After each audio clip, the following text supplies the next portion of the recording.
మునగ కరివేపాకు కారం పొడి. సో అంటే మునగ అంటే మునగాకు కరివేపాకు కాంబినేషన్లో ఒక కారం పొడి ఎలా ఉండబోతోంది, చాలా స్పెషల్గా ఉంటుంది ఇది కూడా. మరి దానికి కావాల్సిన పదార్థాలు ఏంటో ముందుగా చూసేద్దాం. మునగ కరివేపాకు కారం పొడి తయారు చేసుకోవడానికి కావాల్సిన పదార్థాలు: పచ్చిశనగపప్పు అరకప్పు, మినప్పప్పు అరకప్పు, ధనియాలు 2 టేబుల్ స్పూన్లు, జీలకర్ర 3 టేబుల్ స్పూన్లు, ఎండుమిరపకాయలు 8, మునగాకు 2 కప్పులు, కరివేపాకు 1 కప్పు, నూనె 3 టేబుల్ స్పూన్లు, ఉప్పు తగినంత, చింతపండు కొద్దిగా. మునగ కరివేపాకు కారం పొడి తయారు చేసుకోవడానికి కావాల్సిన పదార్థాలన్నీ కూడా రెడీగా ఉన్నాయి. సో మునగాకు అంటేనే చాలా చాలా హెల్దీ, మంచి కాల్షియము. అంటే ఎముకలు దృఢంగా అవ్వాలన్నా, నడుము ఇబ్బందులు ఎవరికైనా ఉన్నా కూడా సో ముందుగా మునగాకుని తీసుకుంటూ ఉండండి, చాలా వరకు తగ్గుతుంది అని చెప్తూ ఉంటారు. సో మునగాకుని ఖచ్చితంగా పొడి రూపంలో అయితే మనం రోజు తినొచ్చు, అదర్వైజ్ మనకు రోజు తినడానికి సాధ్యపడదు కదా. సో ఆ తర్వాత కరివేపాకు కాంబినేషన్లో కూడా మనం చేసుకుంటున్నాం. సో కరివేపాకులో కూడా ABCE ఇవన్నీ కూడా చాలా అధికంగా ఉంటాయి, హెయిర్కి చాలా మంచిది. సో ఇది వేడివేడిగా అన్నంలో ఒక ముద్దలో ఫస్ట్ ఒక 2 ముద్దలు తిన్నామంటే చాలండి, ఏదో ఒక కుంభాలు తిన్నక్కర్లేదు. ఒక 2 ముద్దలు తింటే కూడా మనకు రోజుకు కావాల్సినటువంటి మంచి న్యూట్రియంట్స్ అనేవి అందుతాయి అన్నమాట. సో ఫస్ట్ మనం ఏం చేయాలి అంటే స్టవ్ వెలిగించేసుకుందాం. బాండి కాస్త వేడైన తర్వాత ముందుగా కాస్త నూనె యాడ్ చేసుకుందాం.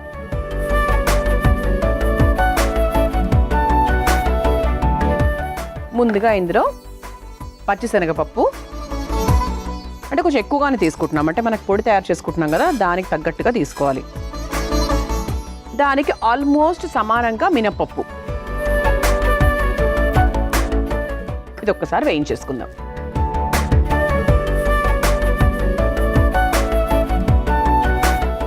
పచ్చిశనగపప్పును మినపప్పును మనం దూరగా వేయించేసుకున్నాక నెక్స్ట్ వేసుకుందాం. సో ఎనీ పొడి అండి చాలా చాలా ఈజీ. బేసిక్గా కరివేపాకు పొడి మనం ఎలా చేసుకుంటాము, కరివేపాకును వేయించేసుకొని మిరియాలు యాడ్ చేసుకొని అందులో కాస్త మినపప్పు, అంటే ఇంకా అందరూ ఒక్కొక్కరు ఒక్కొక్క విధానంలో చేసుకుంటూ ఉంటారు. సో బేసిక్గా పొడులు తయారు చేయడం పెద్ద విషయం ఏం కాదు, ఎవరైనా కూడా చేయొచ్చు. కాకపోతే కాంబినేషన్స్, దీంతో ఇది బాగుంటుంది, దాంతో అది బాగుంటుంది, దీంతో ఈ బెనిఫిట్ ఉంటుంది, అలా తెలుసుకుంటే ఖచ్చితంగా ఈసారి మార్కెట్కి వెళ్ళినప్పుడు అది కనిపించినప్పుడు మా అమృతం ప్రోగ్రామ్ని గుర్తు చేసుకొని చక్కగా ఆ పలానా ఆకుని తీసుకుంటూ ఉండొచ్చు.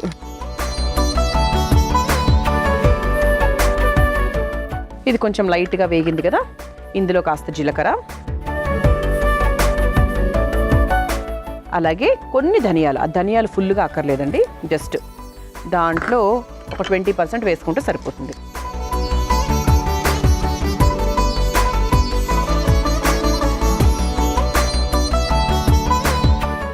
ఆ తర్వాత ఇందులో ఎండుమిరపకాయలు, అంటే కారానికి తగ్గట్టుగా చూసుకొని వేసుకోండి. అంటే కొంచెం మన కలర్ కూడా మారాలి, మారిన తర్వాత మనం ఒక బౌల్లోకి తీసుకోవచ్చు. సో చూసారు కదా, పచ్చిశనగపప్పు, మినప్పప్పు, ధనియాలు, జీలకర్ర, అలాగే ఎండుమిరపకాయలు ఇవన్నీ కూడా వేసుకున్నాం. ఇది కొంచెం మనకు లైట్గా దూరగా వేగిన తర్వాత ఒక బౌల్లోకి తీసేసుకోవచ్చు. పిల్లలకు కూడా అలవాటు చేయండి. 100% మునగాకు చాలా చాలా మంచిది. బికాజ్ ఎముకలు గట్టిగా ఉండడానికి బేసిక్గా చిన్నప్పుడు చాలా మందికి ఇట్లా వైట్ ప్యాచెస్ అవి వస్తూ ఉండేవి. కొంతమంది అంటారు కాల్షియం తక్కువగా ఉండడం వల్ల, ఏదో ఒక వైటమిన్ తక్కువగా ఉండడం వల్ల పిల్లలకి చిన్నప్పుడే అండి, ఇప్పుడే ఎక్కువ, అప్పటికన్నా కొంచెం వైట్ ప్యాచెస్ అవి ఉంటూ ఉంటాయి. అంటే some nutritional deficiency. Of course పిల్లలు అన్నీ తినరు కదా, కొందరికి కొన్ని అలా పక్కన పెట్టేస్తూ ఉంటారు. సో ఇలా ఒక పొడి, ఇలాంటి పొడులు మనం ఉపయోగించడం వల్ల ఏంటి అంటే ఎంతో కొంత మనకు ఆ కూరల్లో లేనిది, ఏదైనా కూరలు రిజెక్ట్ చేస్తే అందులో లేనిది, ఇలాంటి పొళ్ళల్లో మనకు కొంచెం దక్కుతుందన్నమాట.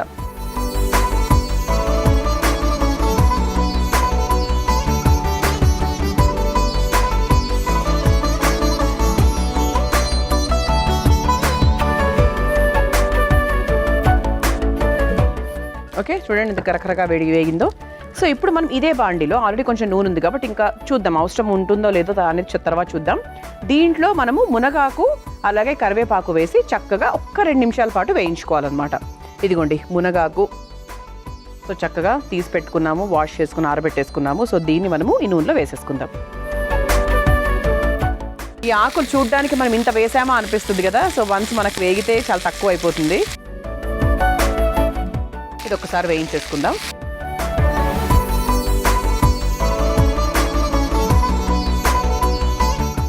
సో ఇందులోనే మనం కాస్త కరివేపాకు కూడా వేసుకుందాం. మునగాకుని 2 ఇంతలు వేస్తే కరివేపాకు అందులో 1 ఇంత వేయండి, 2:1 రేషియో లాగా.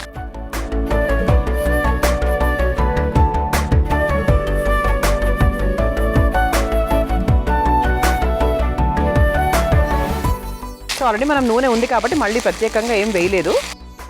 సో దీంట్లో మనం కాస్త చింతపండు కూడా వేసుకుందాం. ఓకే, మళ్ళీ దాన్ని ఎలాగైనా కూడా మనము పొడి కొట్టుకుంటాం కాబట్టి సో దీనికి తగ్గట్టుగా చింతపండు. సో మామూలుగా మీరు ఇంట్లో తయారు చేసుకునేటప్పుడు మీకు వెల్లుల్లి తినే అలవాటు ఉంది అంటే కనుక ఈ ప్లేస్లో వెల్లుల్లి రెబ్బలు వేసేసుకుని ఆ తర్వాత మీరు చక్కగా పొడి చేసేసుకుంటే సరిపోతుంది. మనం వేయం కాబట్టి మనం కేవలం చింతపండు మాత్రమే వేసాం ప్రస్తుతానికి.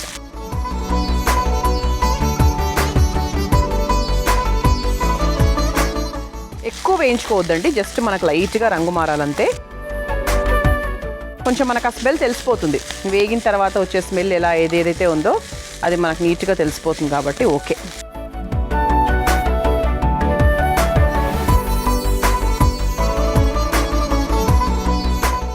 సో ఇప్పుడు దీన్ని ఆఫ్ చేసేసుకొని ఇదే బౌల్లోకి తీసేసుకుందాం. మీకు ఒకవేళ ఏమైనా పప్పుల్ని నలగవేమో అని అనుకుంటే కనుక మీరు వేరే బౌల్లోకి తీసుకొని ముందుకు పప్పుల్ని చక్కగా పొడి చేసేసుకొని ఆ తర్వాత దీన్ని వేసేసుకొని పొడి చేసుకోవచ్చు. ఇప్పుడు నేనైనా సరే ఇది తీసుకున్నా కదా, సో ముందుగా ఈ పదార్థాన్ని కాస్త పక్కన పెట్టి చల్లారిన తర్వాత ముందు పొడి చేసుకున్న తర్వాత దీన్ని యాడ్ చేస్తాను. సో అన్ని కలిపి నేను కూడా ఏం వెయ్యను అనమాట. ఓకే, సో దీంట్లో మనం కాస్త ఉప్పు వేసేసుకుందాం, దీనికి తగ్గట్టుగా ఉప్పు. ఇదిగోండి ఇలా నీట్గా పొడిగా తయారు చేసేసుకున్నాం. ఓకే, ఆహా స్మెల్ అయితే అసలు ఎప్పుడెప్పుడు టేస్ట్ చేయాలా అని ఎదురు చూసే విధంగా ఉందన్నమాట. సో ఇప్పుడు దీన్ని మనం ఒక సర్వింగ్ బౌల్లోకి తీసేసుకుందాం.